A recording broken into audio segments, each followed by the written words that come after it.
نور دغه افغانستان چې په بنو کې په دې باجوړ کې دا کومې ناوړه پیښې کوي بیا چې کومه جوابي کاروي ورته وویل شوه نو ته ګڼې نه چې مزید کاروي یې وشي؟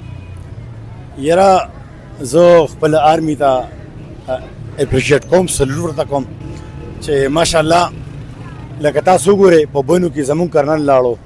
کرنل یو عام د سړک سړی نه دی، په ده باندې الحمدلله زمونږ د آرمي چې کومه انرژي لګي د ده چې کوم ټریننګونه دي بیا ورسره دا کوم فوجیان لاړه. بیا په باجوړ کې وګوره چې داسې قطري ماشومانان چې حافظان وو او هغه دي مال په پیسونو کې راکړل. نو یا د خدای بندبختو خدای هم تباه و برباد کړ، ټول عمر په ضلالت کې تیر کو.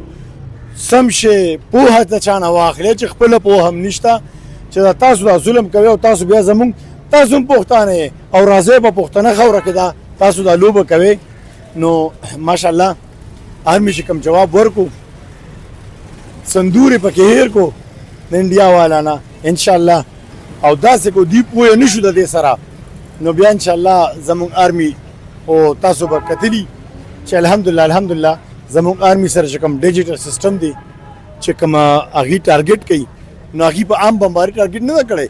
او د افغان میډیا ته حیران یم چې بېوقوفو خدای هم تباه که تاسو له دونه سوچ او فکر خدای نه دی درکړی چې تاسو دغه یو کور ښایې نو په جنګ کې خو مړي کېږي. تاسو خو زما په علاقه کې مدرسې روانې کړئ، تاسو زما په وطن کې ګلونه ویوړل، شهیدان هم کړل خلک. نو که بیا دا دومره دغه وشو دا سټرایک وشو او په اوه ټارګېټ وشو نو الحمدلله ټول صحیح شوي دي. او د افغان میډیا ته زه په دې میډیا په ذریعه افغان صاحب تاسو په دې چینل ورته وایم چې تاسو کومه خبره کوئ نو دا نور هم وښایئ که نه. شپږ ټارګېټ دي او الحمدلله اچیومنټ داسې چې 100% اچیومنټ دی. دا کم چې د ترخګر هلاک شو نو په دې باندې هم تاسو خبرې وکړئ که نه چې دوی دا ظلمونه کوي. او بیا زه حیران د افغانستان یو څو کسانو ته یم چې هغوی وایي چې موږ به بیا هم حملې کوو، موږ به بیا هم کوو.